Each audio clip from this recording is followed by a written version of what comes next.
बिस्मिल्लाहिर्रहमानिर्रहीम। सीजन्ड आदमी जो होता है जी, और उसको अगर गवर्नेंस करने का पता हो तो मेरे ख्याल में बहुत सी चीज़ें जो है वो ट्रैक पे चढ़ जाती है और जल्दी चढ़ जाती है। मैं बात कर रहा हूँ शाह महमूद कुरैशी साहब की। शाह महमूद कुरैशी साहब एक सीजन पॉलिटिशियन है, कोई शक नहीं इसमें। और as a foreign minister Shah Mahmood Qureshi साहब ने जो कुछ किया है, कई चीज़ें ऐसी हैं जो मंजर आम पर नहीं आई अभी तक, और शायद कुछ अरसे बाद वो सामने आए, जब वो तैयार हो जाए, राइप हो जाए, तो फिर वो सामने नज़र आएंगी जो शाह महमूद कुरैशी साहब कर रहे हैं। स्पेशली जो फॉरेन मिनिस्ट्री है उसमें वो क्या कर रहे हैं, उनकी भी जो चीज़ें सामने आएंगी वो आपको नज़र आएंगी, और उनकी इनपुट जब मिलनी शुरू होएगी लोगों की तरफ से तो आपको एक चीज़ें शेप अप होती हुई नज़र आएंगी as far as the international relations are concerned, और पाकिस्तान जो है वहाँ पे किस तरीके से दूसरे ममालिक के साथ डील करेगा। So it's a professional approach जो शाह महमूद कुरैशी साहब ने अडॉप्ट की हुई है, और वो प्रोफेशनल अप्रोच लेके शाह महमूद कुरैशी साहब चल रहे हैं। Now if you talk about the visit जो इस वक्त इमरान खान साहब कर रहे हैं, इमरान खान साहब का जो विज़िट है उसको अगर आप देखा जाए तो अगर जो लोग इस पर तबसरा करना चाहते हैं और जो कहते हैं जनाब कि वहाँ से क्या मिला, इस मेरे ख्याल में इस रट में से निकल जाना चाहिए कि क्या मिला। एक स्ट्रेटजी होती है, एक लॉन्ग टर्म स्ट्रेटजी होती है, एक मिड टर्म स्ट्रेटजी होती है, और एक शॉर्ट टर्म स्ट्रेटजी होती है। आप देखें कि आपको लॉन्ग टर्म स्ट्रेटजी क्या थी आपकी और उस पर क्या आपको मिलेगा, और मिड टर्म स्ट्रेटजी जो आपने इवॉल्व की हुई as far as the international relations are concerned, उसमें आपको क्या मिला। डे टू डे के हिसाब से, दिहाड़ी के हिसाब से, इन अदर वर्ड्स मेरे ख्याल में निकलना बंद कर दें तो वो ज़्यादा अच्छा अप्रोच होगी। It will be a positive approach. Now मैं थोड़ा सा JIT की तरफ भी जाना चाहूँगा। JIT जो बनी थी जनाब, और JIT जो बनी हुई है, और जो कि आसिफ जरदारी साहब हो, फरियाल बीबी हो या ओमनी ग्रुप हो, इनमें जो प्रोबिन करके इन्होंने जो चीज़ें भेजी हैं सुप्रीम कोर्ट में, जो अपनी रिपोर्ट जमा कराई है, उसके बारे में मैं ज़रूर बात करना चाहूँगा। देखिए, उस JIT के अंदर जिन लोगों ने उसको पढ़ा है बहुत अच्छी बात है, लेकिन कुछ लोगों ने मेरे ख्याल में, बल्कि ज़्यादातर लोगों ने मेरे ख्याल में हेडलाइंस ही पढ़ी हैं सारी, और वो 128 सफ़े जो है उनकी हेडलाइंस पढ़ के उसी को उन्होंने एवेल्यूएट कर लिया है। JIT की जो रिपोर्ट है उसके अंदर कहीं भी ये नहीं लिखा हुआ, कहीं ये सजेस्ट नहीं किया गया, कहीं ये कहा नहीं गया कि जनाब आप ABC या किसी भी बंदे को, किसी भी पार्लियामेंटेरियन को आप डिसक्वालीफाई कर दें। कहीं भी नहीं लिखा हुआ, JIT की रिपोर्ट में कहीं नहीं लिखा हुआ, कहीं सजेशन नहीं दी गई, और ये नहीं कहा गया कि जनाब इनको आप जनाब किसी भी पार्लियामेंटेरियन को, चाहे वो आसिफ जरदारी साहब हो, चाहे वो फरियाल तालपुर साहबा हो या कोई भी हो, उनको जनाब आप यहाँ पर डिसक्वालीफाई कर दें। ऐसा कुछ भी नहीं लिखा हुआ किसी जगह पे। नंबर 2, किसी जगह पे ये भी नहीं लिखा हुआ JIT की रिपोर्ट में कि जनाब इन पे फलां केसेस जो हैं वो बना दिए जाए, मतलब फलां सेक्शन के तहत इनके केसेस बना दिए जाए। ये भी कहीं नहीं लिखा हुआ JIT की रिपोर्ट में। सो एक फाइंडिंग्स थी, वो फाइंडिंग्स है, एक ब्लैक एंड वाइट में जो चीज़ें सबूतों के साथ जो उनके पास थी JIT के पास, उन्होंने वही सबूत जो है सुप्रीम कोर्ट के आगे रख दिए। अब सुप्रीम कोर्ट जाने और सुप्रीम कोर्ट का काम जाने। सुप्रीम कोर्ट किसी को डिस्क्वालीफाई करना चाहती है करे, नहीं करना चाहती ना करे। सुप्रीम कोर्ट उसको कहती है जनाब कि ये जो सारी चीज़ें आपने सामने रखी है JIT ने, वो अगर कहती है और समझती है सुप्रीम कोर्ट के जनाब ये सही नहीं है तो बेशक ना करे जी उस पर। लेकिन उसमें मैं ये जोर इसलिए दे रहा हूँ इस चीज़ पे कि ये बहस चल रही है कि शायद JIT ने कोई जनाब डिसक्वालिफिकेशन की बात कर दी है या डिसक्वालीफाई करने की बात कर दी है, और वो चाहती है कि जनाब डिसक्वालीफाई हो जाए, जरदारी साहब हो जाए या फरियाल बीबी हो जाए। नो, ऐसा कुछ भी नहीं है। और यहाँ JIT ने को सजेस्ट कर दिया है कि जनाब इन पे फलां दफ़ों के तहत इनके चार्जेस लगा के इन पे मुकदमे दर्ज कर लिए। नो, ये भी नहीं है। सो एक फाइंडिंग्स है, ब्लैक एंड वाइट में है, सबूतों के साथ है, कोर्ट जाने, सुप्रीम कोर्ट जाने, सुप्रीम कोर्ट का काम जाने। सो ये एक चीज़ ज़रा जहन में रख लें। सो जो लोग कंट्रोवर्शियल बनाने की कोशिश कर रहे हैं JIT को, उनके लिए ये मैंने सोचा कि उनके साथ शेयर कर लूँ ये बात, तो बेहतर होगी।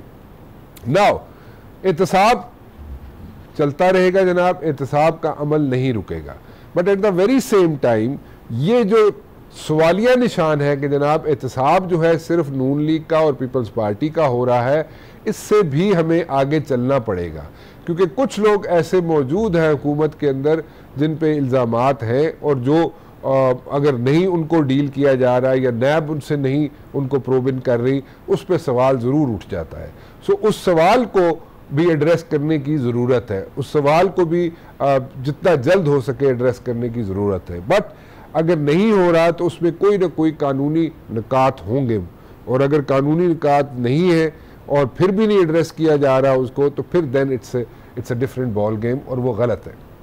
नाउ मैं बात करना चाहूँगा जनाब अपने पैनल के साथ। मेरे साथ मौजूद है हुमायूं अख्तर खान साहब जी तहरीक इंसाफ से, बहरावन तंगी साहब हैं, सेनेटर हैं पीपल्स पार्टी से, और मैं कोशिश करूंगा कि नून लीग की रिप्रेजेंटेशन आपके सामने जल्द अज जल्द आ जाए। आप सबका बहुत बहुत शुक्रिया जी, आप लोग तशरीफ़ लाए। मैं बहरावन तंगी साहब आपसे शुरू करना चाहूँगा। जैसे कि मैंने JIT का जिक्र किया, JIT जो है उसने जो अपनी फाइंडिंग्स दी हैं, वो जो उसने ब्लैक एंड वाइट में जो चीज़ें दी हैं, मैंने पहले भी कहा उसमें कहीं नहीं लिखा हुआ कि आप किसी को डिस्क्वालीफाई कर दें, या उसमें कहीं नहीं लिखा हुआ कि आप इनको फ़लाँ दफ़ात के तहत इन पे पर्चे दे दें, ऐसा कुछ नहीं है। So then why are these issues which are being raised, और ये क्यों इस तरह की पैनिकी सिचुएशन हुई है, ये क्यों, वजह क्या है इसकी, व्हाट्स द रीज़न? बिस्मिल्लाहिर्रहमानिर्रहीम।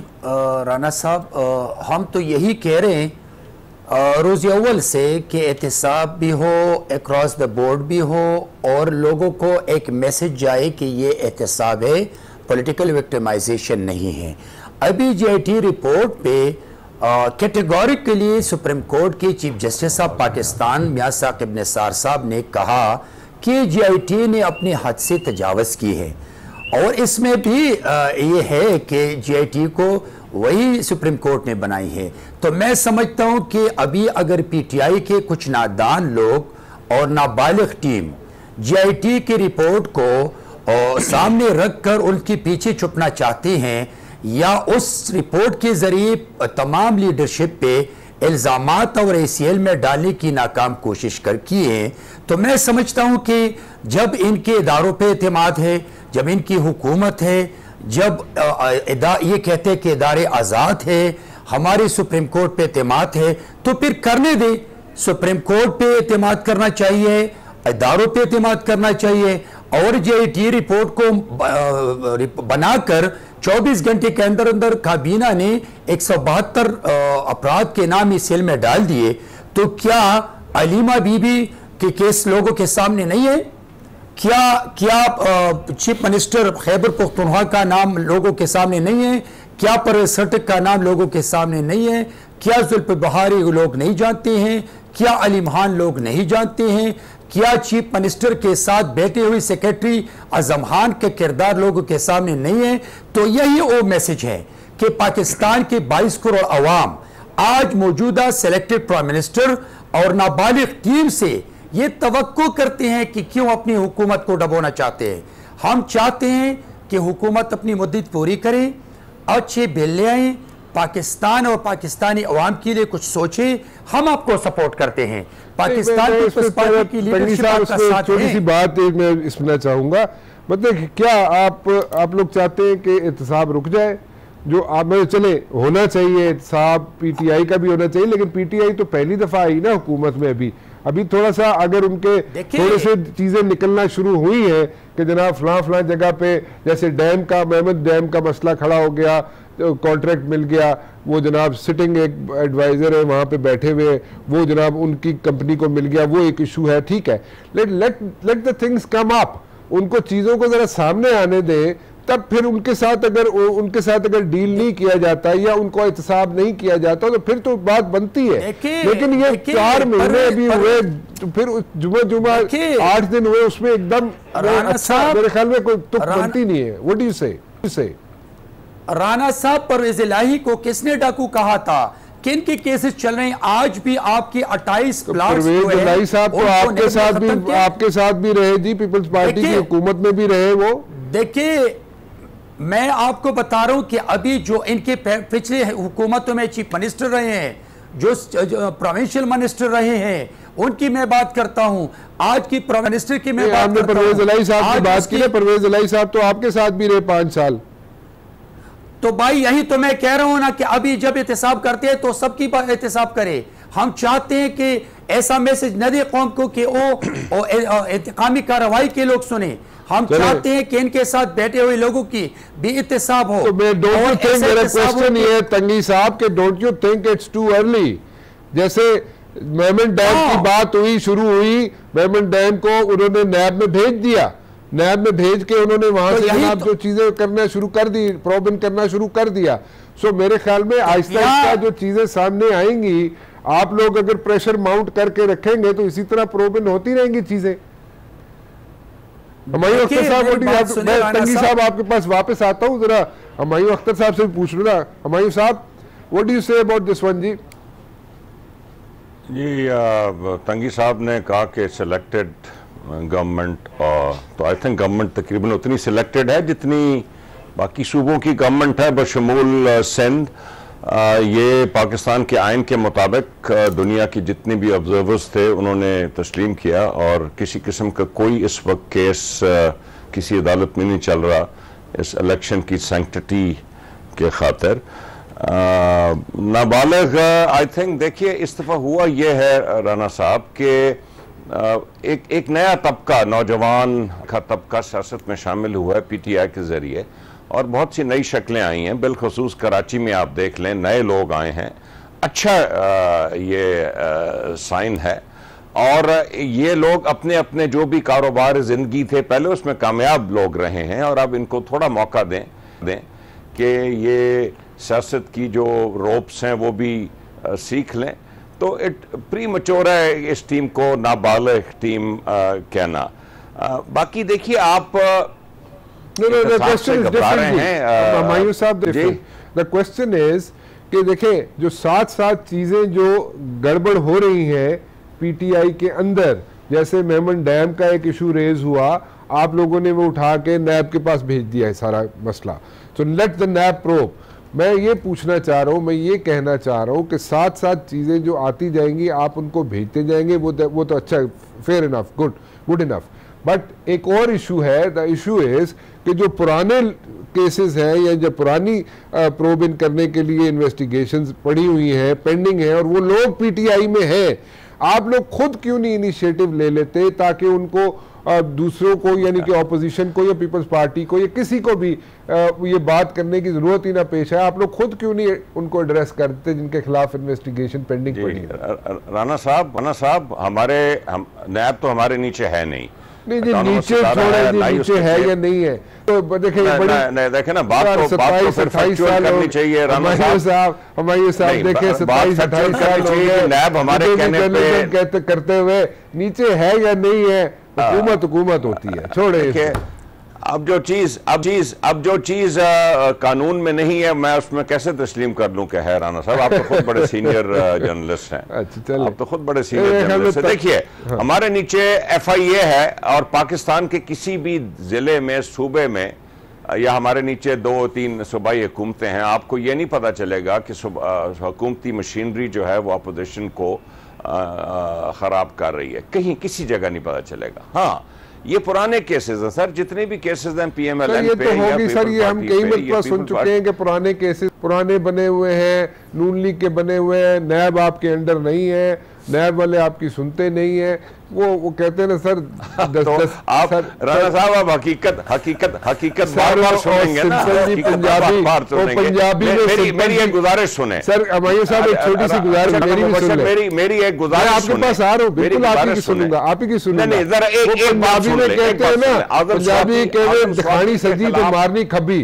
तो वो के अंदर नहीं है। ठीक है, स्वाति के खिलाफ इन्वेस्टिगेशन हुई, उनको अपनी वजारत छोड़नी पड़ी। ठीक है, बड़ी अच्छी बात है। ये चेंज है, छोड़नी पड़ी। ये पीटीआई गवर्नमेंट के अंदर चेंज है, पीटीआई गवर्नमेंट की ये प्लस पॉइंट है पीटीआई गवर्नमेंट का। जी हाँ, हमारे सिटिंग एडवाइजर के केस सामने आया है, हमने इन्वेस्टिगेशन के लिए आगे भेज दिया है। ओके, अब जब आपने डिस्क्रेशनरी पावर दी हुई है नैब चेयरमैन को, तो ये 10 साल हम बैठे रहे, पीपल पार्टी और नून की हुकूमतें, हम सब बैठ के वो नैब का कानून चेंज करते, हमने तो वो किया नहीं चेंज।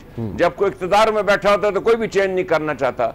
आप डिस्क्रेशनरी पावर्स ले लें नैब चेयरमैन से और किसी और को दे दें, या नैब के एक बोर्ड को दे दें, एग्जीक्यूटिव बोर्ड को, तो ये मसाइल ठीक हो जाएंगे कि भाई इसको मैंने पकड़ना है, इसको नहीं पकड़ना। उनकी अपनी वजूहात हैं, वो अपने रीजन देते हैं पकड़ने ना पकड़ने के। क्यों जी साहब, आप खुश हैं इस चीज़ से? आपको इख्तियारात चेंज करना चाहेंगे? कोई नैब के चेयरमैन के उनमें जनाब कमी पेशी करना चाहेंगे? क्योंकि अब आपके ऊपर भी तलवार लटक रही है ना, आपकी लीडरशिप के ऊपर। देखिए राना साहब, पाकिस्तान पीपल्स पार्टी के जो ऊपर तलवार है वो 1988 से लेके आज तक वो और चक्कर लटक रही है। वो तंगी साहब, वो और चक्कर से मसले मसाइल थे। अब थोड़ा सा जो अब थोड़े सा नहीं आप करें जरूर करें आप बात, लेकिन वो उस वक्त हालात वो और थे, उस वक्त की जो चार्जेस थे वो और थे, अभी चार्जेस और हैं।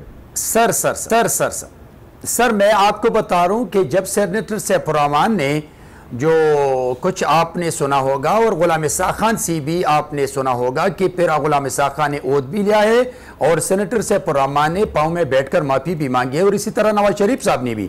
लेकिन मैं समझता हूं कि जब 11 साल के बाद एहतसाब अदालतों से मेरे लीडर जनाब आसिफ अली जरदारी साहब बाइज्जत बरी हो चुके हैं, तो उस चैप्टर को हम क्लोज करते हैं। बदकिस्मती से उस पर हम बात नहीं करना चाहते, लेकिन अभी जो मेरी लीडरशिप पे ऊपर तलवार लटक रही है, हम आदी हैं, हम अदालतों का सामना करना जानती भी है और चाहती भी हैं, लेकिन पाकिस्तान पीपल्स पार्टी की लीडरशिप कभी भी इदारों के साथ टकराव नहीं लेना चाहते। हम चाहते कि इदारे आजाद हो, एहतसाब हो, अक्रॉस द बोर्ड हो, और ऐसा मैसेज न जाए कि उसमें पॉलिटिकल विक्टिमाइजेशन की खुशबू आ जाए।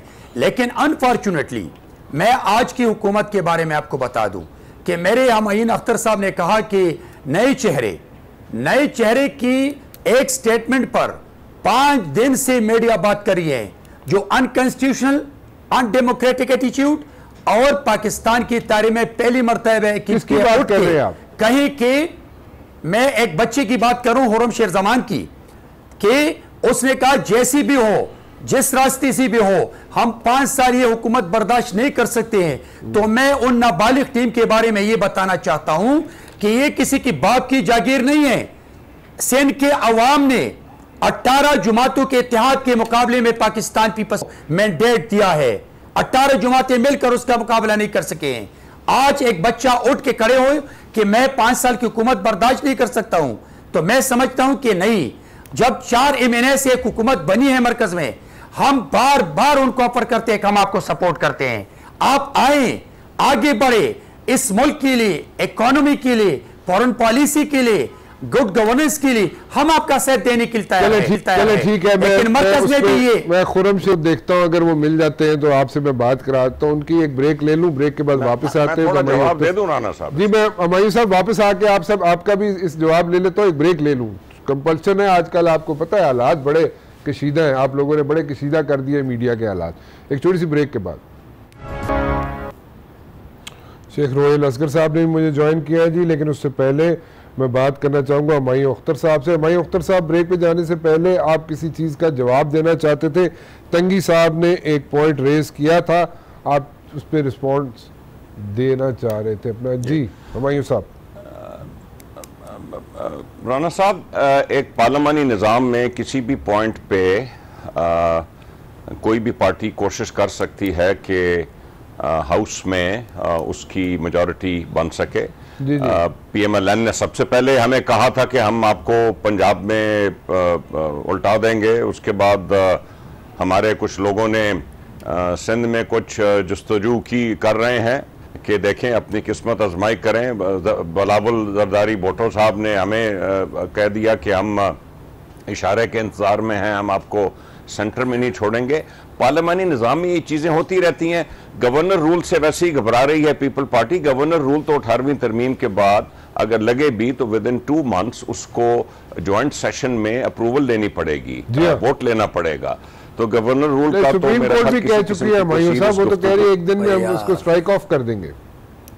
सर सुप्रीम कोर्ट तो फिर जब सुप्रीम कोर्ट में मामला जाएगा तो वो उसे देखेगी ना उसकी कानूनियत के बारे में। लेकिन गवर्नमेंट के पास गवर्नमेंट रूल का रूल तो है, लेकिन उसको जॉइंट हाउस में उसको अप्रूव कराना पड़ेगा गवर्नमेंट को, जो कि इस वक्त मुझे नहीं लगता कि मुमकिन होगा, नहीं हो सकता। तो मैं सिर्फ ये कहना चाहता था कि इसमें घबराने की जरूरत नहीं, ये बातें होती रहती हैं। चलो रोहिल असगर साहब से एक चीज पूछ लूं मैं।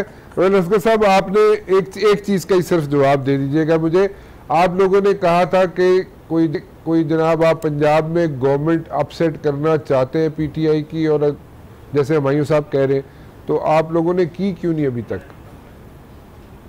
मेरे ख्याल में राणा साहब, मैं आपको गुजारिश करूं, अगर पॉलिटिकली सियासी तौर पर मुझसे पूछ रहे हैं तो मेरा अपना जाती मौक़िफ़ है कि आपको कुछ करने की जरूरत नहीं है। अच्छा, मतलब ये अपनी खुद दुश्मनी खुद अपने साथ करेंगे। मैं या आप या कोई और कोशिश करे ना करे, ये खुद कोशिश करेंगे। अच्छा, क्योंकि भांत का एक कुंभा मिला हुआ है, किसी की एक दूसरे के साथ कोई कोऑर्डिनेशन नहीं। कोई कुछ कह रहा है, कोई कुछ कह रहा है, कोई कहता मैं गिरा दूंगा, कोई कहता नहीं हमने तो ऐसी बात ही नहीं कही। कोई कहता है अच्छा इसकी मैशत ठीक नहीं है, कहता नहीं ये तो हमारा स्पोर्ट्समैन नहीं है। उससे पहले कहते नहीं ये तो हमारा, क्योंकि मेरी अपनी जाती मैं सोच है कि मेरे ख्याल में इनके लिए कुछ करने की जरूरत है, खुद अपने लिए बहुत सारे हैं। उसकी सबसे बड़ी वजह आंसर ये है कि जब मैं अपनी बात करता हूँ, अगर मैं अपनी जमात में हूँ और मेरी डेडिकेशन या मेरी एफिलिएशन या मेरी सिंसियरिटी अपनी जमात के साथ नहीं है, और मैं आने वाले कल पे नजर बुलाए बैठा हूँ, तो मैं कभी भी अपनी जमात के लिए अच्छा नहीं सोच सकता। मेरी सोच बेहतर हो ही नहीं सकती। आप जरा नजर बुला के देख लीजिए, हमने क्यों मार खाई, पीपल्स पार्टी ने क्यों मार खाई? इसलिए मार खाई कि उनमें बहुत सारे ऐसे अंसर आ गए थे जिनका पीपल्स पार्टी के साथ दूर दूर का वास्ता नहीं था, तो वो खराबियां पैदा होनी शुरू हो गई। वही खराबी हमने की, लेकिन यहाँ पे तो खराबी नहीं, यहाँ पे बर्बादी का सामान पैदा किया गया ना। अगर 2-4 की बात हो तो फिर तो ठीक है, तो समझ आती है। अब अजीबोगरीब है, आज मैं एक और सुन रहा था कि एक वफाकी वजीर ये बात कहे कि ये फलाना बंदा जो है उसको क्यों अपॉइंट किया गया। इसका मतलब है कि उसको अपने वजीर आजम पे इतमाद नहीं है, उस पे उन पे उसको ये इतमाद भी नहीं है कि उन्होंने ये फैसला क्यों किया या जमात ने ये फैसला क्यों किया। तो इसलिए मेरा अपना ख्याल है कि इसमें वक्त जाया करने की बजाय मैं अपने अल्फाज जाया करूं, मैं वक्त जाया करूं, मैं अपनी सोच जाया करूं, तो मेरे ख्याल में अबस है और इसकी जरूरत कोई नहीं समझता मैं। और मुझे वो आजकल वैसे भी बातें सुन के बस थोड़ी सी मतलब अजीब सा महसूस होता है। पहले तो मुझे हंसी आती थी, अब मुझे तरस आता है कि किस किस्म की ये पॉलिटिक्स हो रही है। अब आप एक और मैं आपको बताता हूँ, मैं आप गौर करें राना साहब, तो बहुत सारे ऐसे अक्लमंद और शऊर रखने वाले लोग जो बेइंतहा उम्मीदें वाबस्ता किए बैठे थे, आज जरा उनकी गुफ्तगू सुन लीजिए। तो जब मैं उनकी गुफ्तगू सुनता हूँ तो फिर मुझे एहसास होता है कि मैं मेरे ख्याल में शायद फिर मेरा सोच या मेरा विजन बिल्कुल दुरुस्त है इस बारे में कि मुझे या किसी को या आपको मेरे ख्याल में कोई बात करने की जरूरत नहीं है। वक्त आने दीजिए, आप वक्त का इंतजार कीजिए और आहिस्ता आहिस्ता आप देखेंगे कि मतलब वो सारा कुछ खत्म होता चला जाएगा। मिसाल के तौर पे मैं आपको एक ऐसी छोटी सी मिसाल, हुमायूं साहब से जवाब ले लूं मैं इसका। रोहिल साहब 1 मिनट। बड़ी अच्छी बात है, सीनियर आदमी रोहिल असगर जैसे सीनियर आदमी इत्मीनान से बैठे हुए हैं। आप ऐसे ही रहे हैं रोहिल साहब, ये बड़ा लंबा इंतजार होगा, क्योंकि हम 5 साल गुजार लेंगे इंशाल्लाह और उसके बाद अगले भी 5 गुजार लेंगे। कहीं आप इंतजार करते ना रहे, अगले 5 भी गुजारेंगे। सर ये वेब शरफ नहीं है, ये अब डेमोक्रेसी है यार, जमहूरियत है। आप देखे ना मैशत का क्या हाल है, आप तो खुद समझते हैं। आप कारोबारी आदमी भी है ना, आप सिर्फ सियासतदान ही नहीं है, बड़ा कारोबार है आपका माशाल्लाह। आप जरा कारोबार की नजर दुआ के देख लीजिए तो आपके कारोबार। अब दिल पे हाथ रख के बताइए मुझे, अब अपने रोहिल साहब क्या कह रहे हो, ये सियासतदान है? नहीं कह रहे सिर्फ सियासतदान नहीं है। अच्छा नहीं, मैं ये कह रहा हूँ कि सिर्फ सियासतदान नहीं है, कारोबारी भी है। रोटी भी तो कमानी है ना। रोटी भी कमानी है ना। मैं इसीलिए कह रहा हूँ कि दिल पे हाथ रख के एक जेन्युइनली आप मुझे बता दीजिए, आप एक सरमायादार है, सरमायाकार है, आप मुझे बता दीजिए इस मैशत का क्या हाल है, इस हालात क्या है। बस कितनी देर आप ये मुबशर मैं जवाब दे दूं? दिल पे हाथ दीजिए दीजिए जी, मैं जवाब आपका दिल पे हाथ रखता हूं। जी जी। शेख साहब देखिए, मईशत आपको याद होगा 2013 में जो अभी हालात हैं उससे ज्यादा खराब हालात थे जब नून आई थी, क्योंकि की वजह से बहुत हालात खराब थे। मेरी गुजारिश सुन लें, मैं आपको, मुझे 2 मिनट दें। मईशत शायद मैं सियासत आप जितनी ना समझता हूँ, मईशत थोड़ी बहुत मैं समझता हूँ, आप जितनी तो नहीं, लेकिन थोड़ी बहुत समझता हूँ। ये IMF का प्रोग्राम शुरू हुआ, बिल्कुल यही हालात थे, महंगाई थी, बिजली के रेट बढ़ रहे थे, ग्रोथ 3 पे पहुंची हुई थी। 2016 में हालात ठीक हुए, 2016 और 17 ठीक गया, और 2000 फिस्कल 18 में फिर गिरने शुरू हो गए। हमें $9 बिलियन रिजर्व मिले, करंट अकाउंट डेफिसिट जो है 18-19 बिलियन डॉलर की शॉर्टेज है। इसीलिए हम दुनिया में फिर रहे हैं कि जी अपने दोस्त ममालिक के पास IMF पे जाने से पहले। तो हालात जो आप हमें छोड़ के देके गए थे वो इतने अच्छे नहीं थे। 2016 में अच्छे थे, लेकिन इतने अच्छे नहीं थे, कर्जे बहुत लिए गए थे। आप हमें थोड़ा जरा मौका दीजिए। हमारी कोशिश ये है कि हम ऐसे स्ट्रक्चरल चेंजेस करें कि पाकिस्तान को बार बार 22वीं मर्तबा IMF के पास ना जाना पड़े। जो हुकूमत आती है IMF के पास उसको जाना पड़ जाता है। हम आपके सामने एक पूरा स्ट्रक्चर्ड इकोनॉमी ला के रखेंगे और जो पाकिस्तान में खुशहाली आएगी और बार बार IMF के पास नहीं जाना पड़ेगा। मैं राणा साहब एक आखिरी बात करके आपसे जानना चाहूंगा। इसका मतलब है खान साहब जो बात कर रहे हैं, इसका मतलब है इन्होंने तो, मेरी बात वहीं पे आ गई ना, फिर मैंने जो बात की थी, कोई नए बंदे हमने साथ अपने शामिल किए जिनकी सिंसियरिटी हमारी हुकूमत के साथ थी नहीं। अब बाहर से तो कोई बता रहा, इनका अपना हकीकी टॉकिंग अबाउट हुमायूं अख्तर साहब is talking about structural economy जी।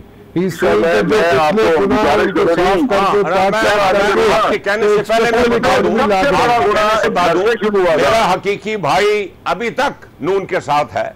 नहीं, मैं तो कह रहा हूँ नहीं गया। नहीं, ये पता नहीं। नंबर दो हकीकी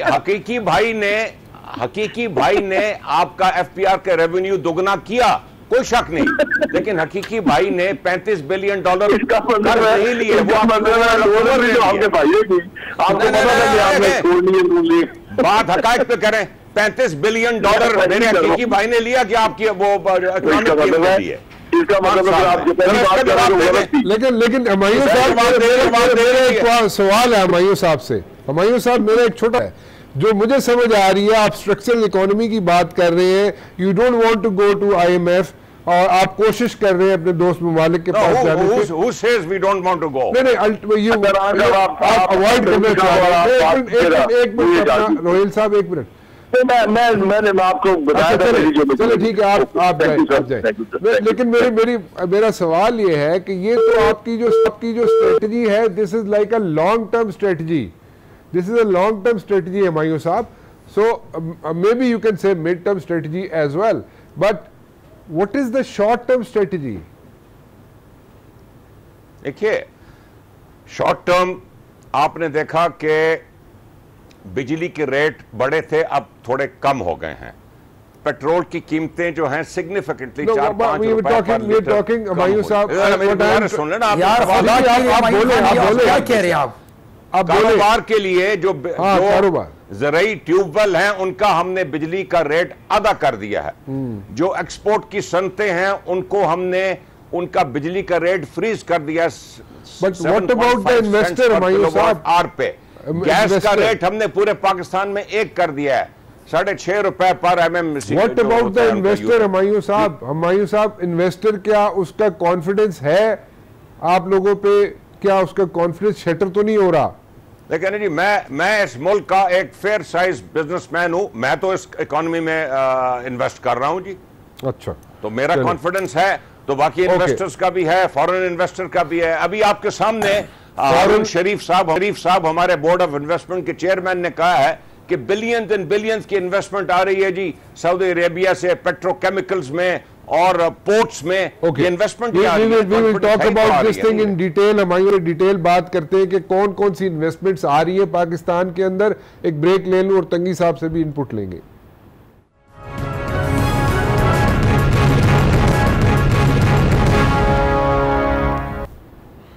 ब्रेक पे जाने से पहले जी हमारी अख्तर साहब कह रहे थे कि hard times are going, you know, they no more be there, और यहाँ पे इन्वेस्टमेंट्स आ रही हैं, सऊदी अरेबिया से इन्वेस्टमेंट्स आ रही हैं, एंड एक लंबी एक चेकलिस्ट दे रहे थे। लेकिन पहली ब्रेक पे जाने से पहले जनाब बैरमन तंगी साहब कह रहे थे कि जनाब खुर्रम शेर जमान जो है, जो बच्चा है और अभी जनाब उसको समझ लिया। क्या कह रहे थे आप तंगी साहब खुर्रम शेर जमान के बारे में?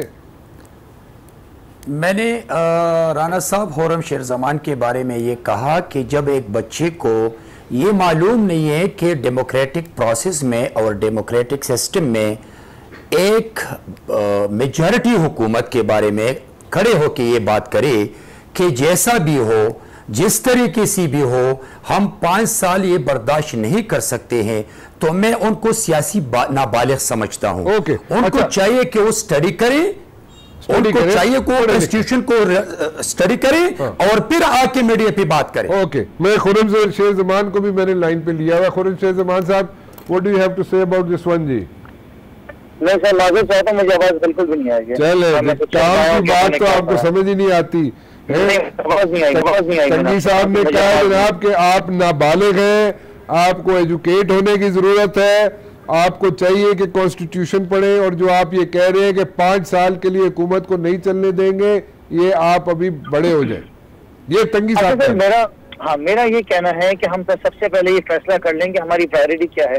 क्या हमारी प्रायोरिटी अपनी लीडरशिप के साथ जो है उनके साथ हमारी है, पाकिस्तान के साथ है? देखिए ना, हमारे मुल्क का मुबशर साहब हाल क्या है, ये हाल करने वाले कौन लोग हैं, किन की हुकूमतें थी पिछले 30 साल 40 साल से? सर, सूबे सिंध के बारे में मेरे ख्याल से मुबशर साहब जितने प्रोग्राम्स आपने किए हैं, शायद किसी और चैनल में और एंकर ने नहीं किया होंगे। मैंने जो सवाल किया उसका जवाब दे दिया।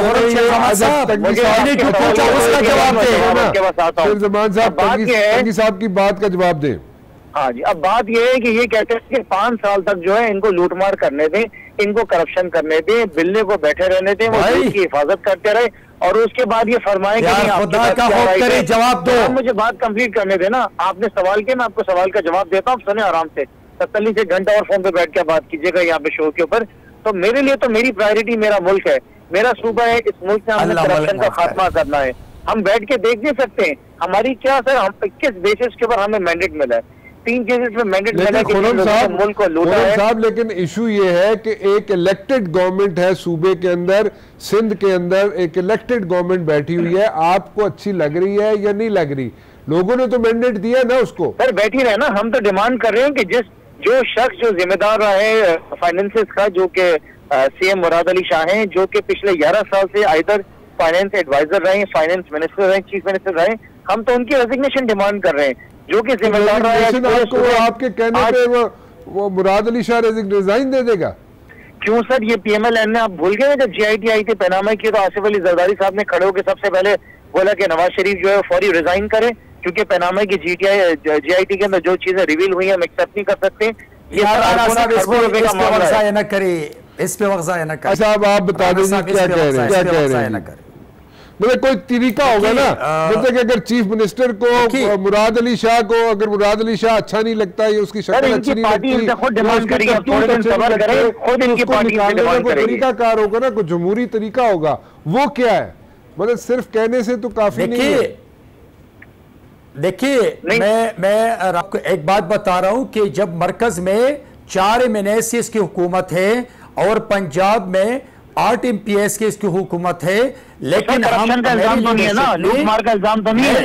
आप चीफ मिनिस्टर है पुख्तनख्वा की मिसाल, आप पुख्तनख्वा की चीफ मिनिस्टर की बात करें, आप चीफ मिनिस्टर की बात करें, आप सेलेक्टेड प्राइम मिनिस्टर की बात करें, की बात करें, उसके हेलीकॉप्टर की बात करें, हलीमा बीबी की बात करें, आप KP की चीफ मिनिस्टर की बात करें, आप आप परिवेश की बात करें, आपकी पूरी टीम की बात करें, आपकी सेलेक्टेड प्राइम मिनिस्टर इस वक्त भी फॉरेन फंडिंग में मुजरिम है इस पाकिस्तान को। यहाँ पे जो मामला आपके सूबे सिंध के हैं ना, उसपे लोगों ने आपकी selected prime minister Aleema Khan case में उसको रिजाइन देना चाहिए। तंगी साहब अलीमा बीबी के केस में उसको रिजाइन देना चाहिए कि उसकी तंगी साहब एक मिनट जरा अजीम हुमायूं साहब से बात तो यहाँ करें। की पाकिस्तान की कोई जी मैं गुजारिश ये कर रहा हूँ कि हम ऐसे ही घबरा रहे हैं। बच्चा है। देखिए तंगी साहब, हमें बहुत अच्छी तरह मालूम है कि पंजाब में हमारी कितनी लीड है और वफाक में कितनी है। आप बिला खौफ व खतर हमारे खिलाफ आना चाहते हैं तो आए, हम मुकाबला करना खूब जानते हैं और करेंगे। अच्छा, इसलिए अगर मैं 2 मिनट बोल लूं, अगर आपने बोला है, मुझे अगर इजाजत हो। हुमायूं साहब कंप्लीट करें। हाँ, आप सिंध की फिक्र करें। अगर सिंध में आपके जो इलेक्टेड मेंबर्स हैं वो खुद ही पार्टी से नाराज हैं और हमसे राब्ते कर रहे हैं, आपकी तो मेरा ख्याल है वो हो सकता है कि आप अख्तर साहब, आपके साथ सिंध में से जो नाराज लोग हैं पीपल्स पार्टी के, कितने बंदों ने आपसे राब्ता किया? सर तो मैं नहीं बताऊंगा आपको। अच्छा, ये मैं आपको नहीं बताऊंगा, लेकिन बहरहाल इनकी पार्टी में हलचल है इस वक्त। अच्छा चलो ठीक है। डेफिनेट। राणा साहब इश्यूज पे बात करिए। राणा साहब इशू पे आना चाहिए कि ताकि इनको पता चले ये भागने ना दे आए। इशू पे हम बात करना चाहते हैं। इशू तो उन्होंने बता दिया करप्शन के चार्जेस है, ये कह रहे हैं। इशू ये है कि सेलेक्टेड प्राइम मिनिस्टर की बहन, ये खुद रिजाइन करेंगे, आप सेलेक्टेड प्राइम मिनिस्टर की बहन हलीमा कह रहे हैं कि 3 हफ्ते का टाइम दे रहे हैं, ये खुद रिजाइन करेंगे चीफ मिनिस्टर। अच्छा राणा साहब, एक आखिरी स्टेटमेंट मैं आपको दूंगा।